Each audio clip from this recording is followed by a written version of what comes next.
Hi everybody, welcome to Avalon Garden. It's great to see you again. Today we are going to give a little update on my garden that I have here and on the house. So the building of the home has gone a little bit slower than anticipated because of the prices that everything are coming in at. So we're doing some value engineering, and once we're done with that, we can move forward. We are still in production for the shop, and so there's a lot of moving parts happening. In the meantime, I am doing some gardening in my GreenStalks.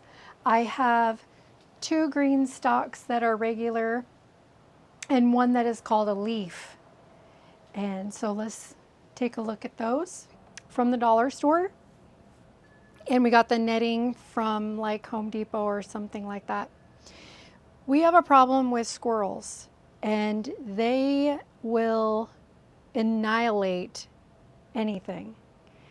And so we bought the netting to try to deter the squirrels, and I need to come in here and do a little bit of cleaning. They have eaten quite a few of my beans that I planted. We do have some dragon tongue beans here, and they're really cool looking. They're kind of a whitish with purple stripes. There's another one right here.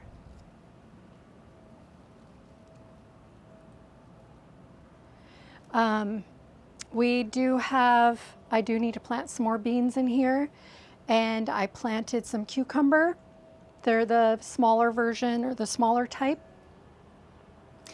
And here we have cherry tomatoes. And we did the cherry variety because in our humidity where we live, the cherry variety does better. And I need to come in here and thin out some of the leaves to create better airflow. But again, we have this netting over it because of the squirrels. And it is working. So that's a really positive thing. Here is my leaf GreenStalk, and this GreenStalk had lettuce in it all winter, and I think if I would have fertilized a little better, the GreenStalk would have done a little better. So the leaf here, I have flowers, I have herbs, and again, it's covered in that netting. And I do have these on spinners. I need to go through and plant some more. The lettuce is now gone to seed, so I've pulled most of that out. I don't pull the whole plant out, I just snip it off at the base and leave the rest in there. And we've got all kinds of basil here, some rosemary, but try to get some, probably harvest some basil and make some basil tea for Mike. The next thing we're going to look at is my squash bed, and that's right here. And I had a really hard time with squash when I planted it this spring. Bugs came and just totally ate it up. So I got a squash start from the big box store, and then I planted one of my seeds in there. It's called lemon squash, and the bugs ate it. So then I planted another one, and it broke at the base. And then I just planted another one about a week ago, and it's doing pretty good. I need to come in here and trim some of the foliage, but it's about to bloom, and I will have to take the netting off so that bees can get in there and pollinate. And if they don't get in there, I'll just hand pollinate. But I'm looking forward to squash. I eat a lot of squash. I love squash. It's probably my favorite vegetable. Over here, I have our strawberry planter, and I've tried strawberries in the GreenStalk before, and it just didn't really work out very well. But after watching videos on YouTube by other people, I learned that you really have to fertilize once a week or once every other week for your green stalks to do really well. And so I have been fertilizing them. Now I bought bare root strawberries, and out of the, I would say 40 that I purchased, 5 came back. The rest of them didn't make it. And so I found a local nursery that was selling strawberry starts for a pretty good price. And so I went and I bought some of those and put them in here. And now they're doing quite well. I do have a few bare spots that I do need to fill in. So I'll have to buy a couple more strawberries. But you can see, like I do have a few spots, and it is covered in netting. And if I have to trim anything, I do have to take the netting off and then put it back on when I'm done. There's really nothing I can do about the squirrels. They're pretty thick around here because there are massive oak trees everywhere. And on our property alone, we have 3 oak trees, and then our neighbors all have several, and then, I mean, it's just a line of oak trees.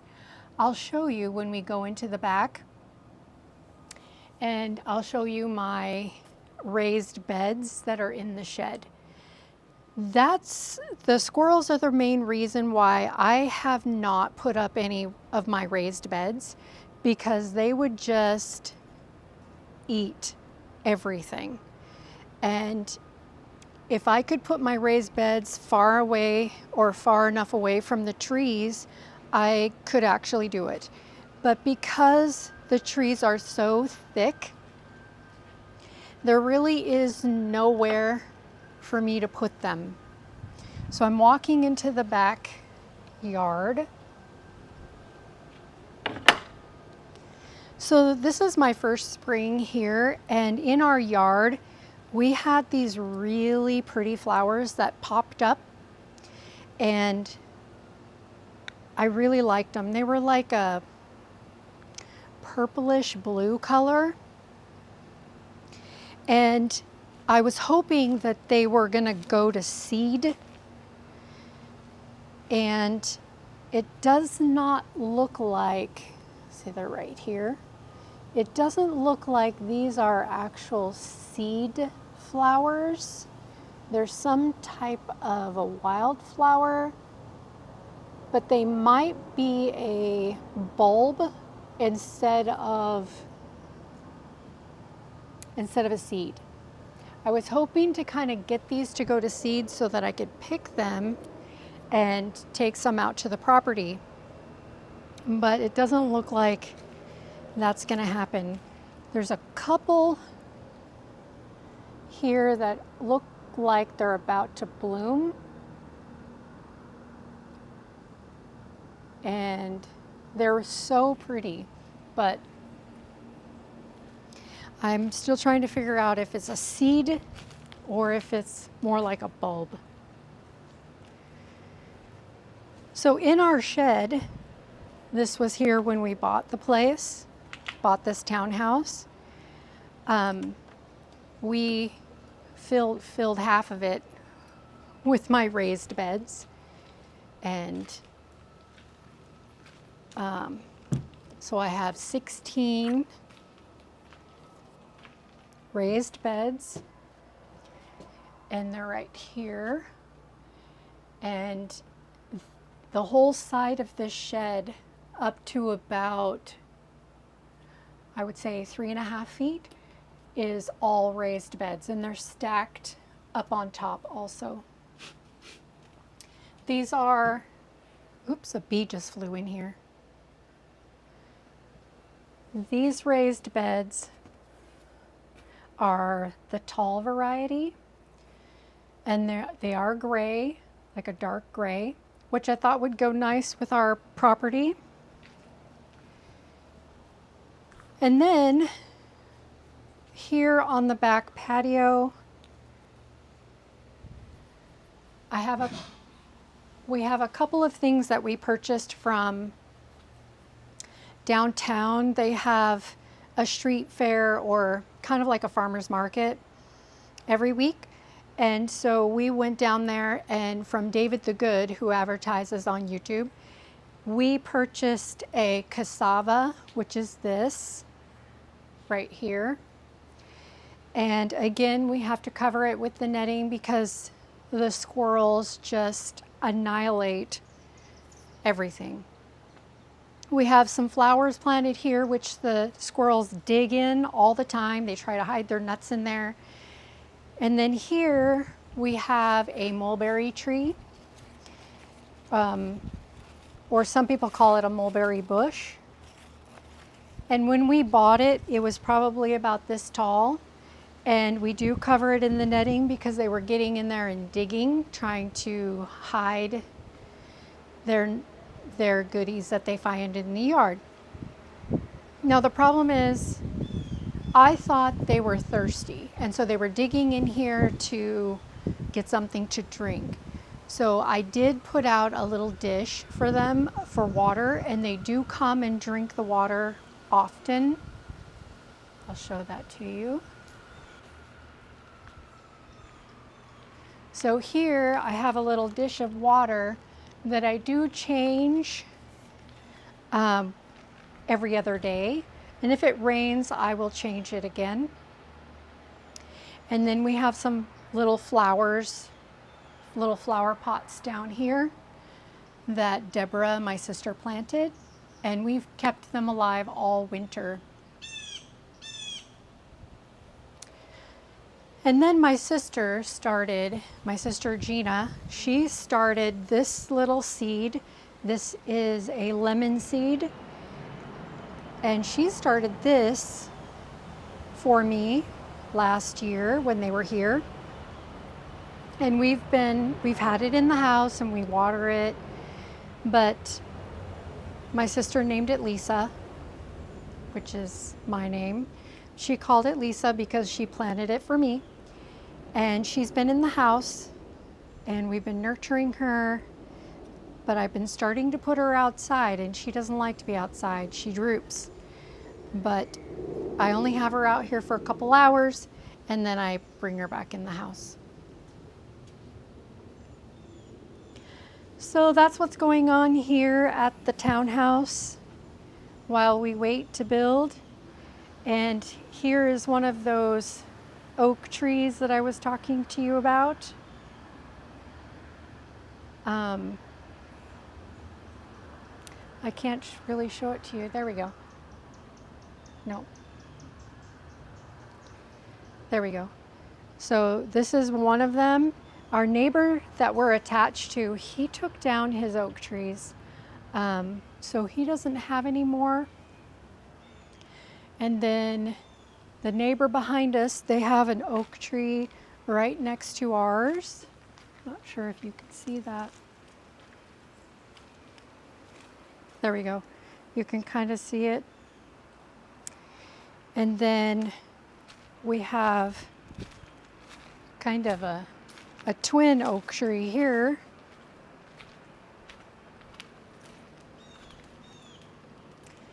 And then our neighbors over there, they have quite a few oak trees on their property. So we just have a whole line of oak trees kind of surrounding this entire neighborhood. Now there's a benefit to having these oak trees here. When you have bad storms or even a hurricane, the oak trees cause the weather to go up and over the oak trees. It's almost like they influence the storm, which I think is really, really awesome. And that's a good reason to have them, is they decrease the wind and the storm damage. But at the same time, they produce a ton of leaves. And I think this spring I picked up at least 30 bags or more of leaves. It was a tremendous amount. And I buy these huge paper bags from Lowe's or Home Depot or a big box store, and you just fill them up and the city comes and takes them. Now, if we were at the property, I could compost those, but there's nowhere for me to put those here. And so the city sends out a yard truck to pick up all your yard waste once a week. And they will pick up to 25 yard bags at one time. And I think I had 20 out there at one time. There were just so many leaves. It was crazy. I'd never seen anything like it. So the oak trees do lose a lot of their leaves, and even though it really doesn't get very cold here, they do replace their leaves. They don't go completely bare like up north, but they do continually lose leaves. It's very weird. Something I'm definitely not used to. Thank you for joining me today on Avalon Garden. If you like the video, please like and share and subscribe. And I will see you next time. Have a blessed day.